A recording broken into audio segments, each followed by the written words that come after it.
पादपङ्कजं सुरासुरवन्दितदिव्यरूपं भुक्तिं च मुक्तिं च ददासि नित्यं भावानुसारेण सदा नराणाम्। आज श्री विठ्ठलवार के संस्कृत छात्र ट्रस्ट इस अन्य क्षेत्र में जो इस कार्यक्रम का उपलक्ष्य है, प्रातः स्मरणीय ब्रह्मलीन क्षत्रिय ब्रह्मनिष्ठ स्वामी दिव्यानंद पुरी जी महाराज इनका 32वां पुण्य स्मरण के निमित्त यह कार्यक्रम आयोजन किया है।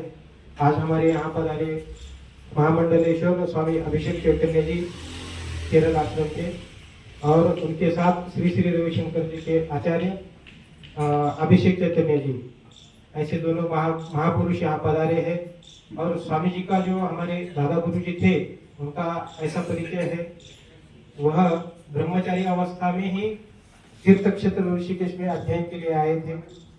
अध्ययन करके उन्होंने विठ्ठल आश्रम में कुछ दिन अध्ययन भी किया और वो आश्रम बनाने के लिए उन्होंने सहयोग भी किया। उनकी अहम भूमिका रही है और ऐसे महान संतों के चरणों के लिए अभी स्वामी जी आशीर्वचन करेंगे।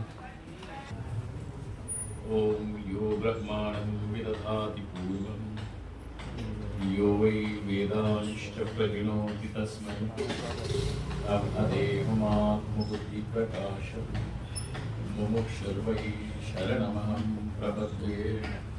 ओम शान्ति शान्ति शान्ति। ओम नमो ब्रह्मादिभ्यो ब्रह्मविद्या सम्प्रदायकर्तृभ्यो वंशऋषिभ्यो महद्भ्यो नमो गुरुभ्यः।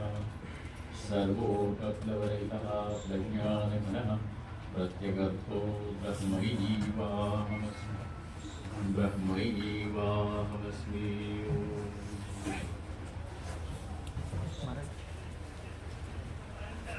दिव्यानंद पुरी जी महाराज,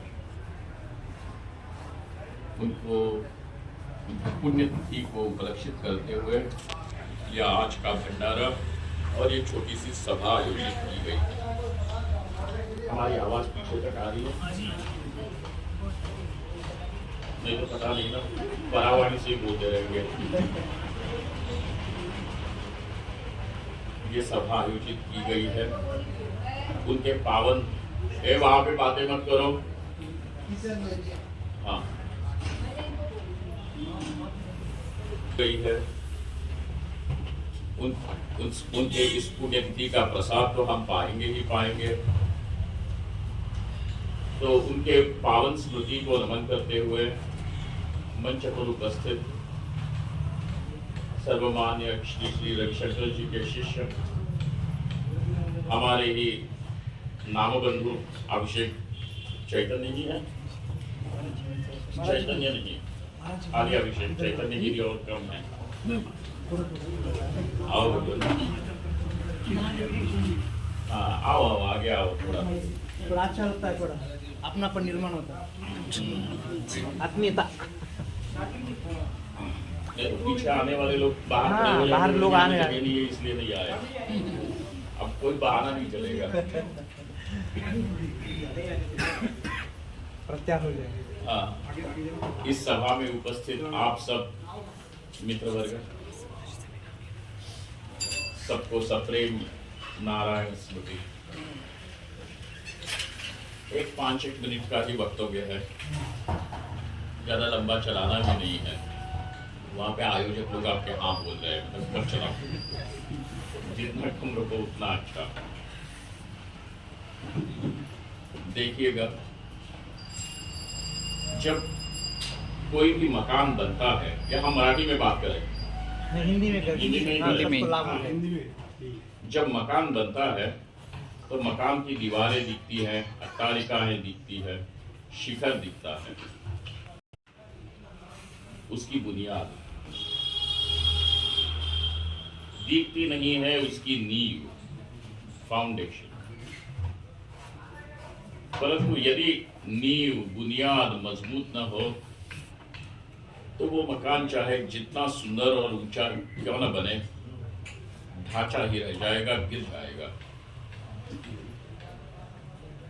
वैसे ही हमारे जीवन के जो उसूल हैं, वो जिन व्यक्तियों को देख करके बने हुए हैं,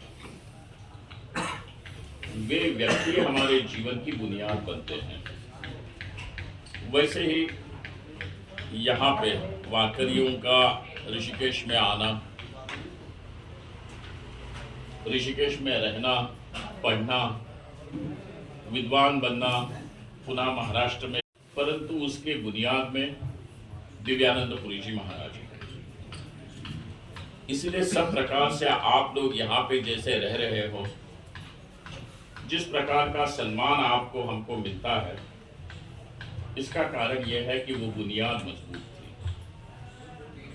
जिन आदर्शों पे वे खड़े थे कि शास्त्र का अध्ययन करना, जीवन में विरक्ति का दर्शन होना, सबके प्रति सद्भावना होना, मदद के लिए तैयार रहना, सहयोग देना, ये सारी चीजें जो सद्गुण हैं वो उन महात्माओं में दिखे हैं, और जिसके कारण आज आप लोग यहाँ पे बिल्कुल बेफिक्री से रह के अध्ययन कर सकते हो, अन्यथा ये संभव ही न होता। कहाँ महाराष्ट्र देश और कहाँ उत्तर भारत का ये गंगा तट, भाषा अलग, भोजन अलग, प्रांत अलग, यहाँ की वहाँ के रहनी सहनी सब में इतना अंतर है, परंतु ये सब पार करके भी जो सेतु आपको यहाँ तक ले आया है वह सेतु दिव्यानंद पुरी जी महाराज है। इसीलिए उनके इस पावन स्मृति को, पुण्यतिथि को हम उनका स्मरण करते हैं, अपने अंतःकरण को पवित्र भी बनाएंगे और अपने जीवन के उद्देश्य को भी पुनः एक बार उज्जवल करेंगे। जैसे इस प्रकार के ये जो अपॉर्चुनिटीज जो आते हैं, मौके आते हैं, इसका एक उपयोग ये है कि हम पुनः पुनः ये अपने आप को याद दिलाते जाए कि हमारे जीवन का लक्ष्य क्या है, हमारे यहाँ रहने का, पढ़ने का लक्ष्य क्या है। कई बार लोग जब थोड़ा सा क्या कहते हैं सुलभताएं मिल जाती हैं, सुविधाएं मिल जाती हैं, तो उन सुविधाओं में ही अपने आप को भुला देते हैं। इन सुविधाओं के लिए हम कहीं पे नहीं जा रहे हैं और आ रहे हैं। सुविधा भोगी नहीं बनना है। यदि बनना है तो आदर्शवादी बनते हैं। जिन आदर्शों को, जिन चीजों को हमने अपने नजर के सामने रखते हुए अपना घर छोड़ करके इतने दूर आए हैं, उसका साफल्य करो, फलित हो जाए, तब तो उस बुनियाद को, उनके स्मृति को आपने सही मायने से आदर दिया है, ये होगा। अन्यथा वे तो अपनी महिमा में हैं। जो ब्रह्मज्ञानी है उसे किसी के सर्टिफिकेट की, प्रमाण पत्र की आवश्यकता नहीं होती, वो अपने ही महिमा में स्थित है। लेकिन यदि उनके जीवन से और उनके प्रसाद से अपना कल्याण कराना हो तो आपको बार बार इन चीजों की याद अपने आप को दिलानी ही पड़ेगी। मैं भी उनके पावन स्मृति को नमन करता हूँ, उनके पावन चरणों में पुनः दंडवत। आप सभी लोगों के लिए शुभेच्छा। और ये वारकरी शिक्षण संस्थान ऋषिकेश, इन लोगों को भी मेरी ओर से बधाई है कि बड़ा परिश्रम करके आप सब लोग इकट्ठा रह रहे हो, सारी व्यवस्था कर रहे हो और इतना शांति से और इतने प्रेम से कार्य चल रहा है। आप सब लोगों के लिए अनेक बार बधाइयाँ। आज वसंत पंचमी है, इस वसंत पंचमी की भी आप सबको बधाइयाँ। ओम शांति शांति।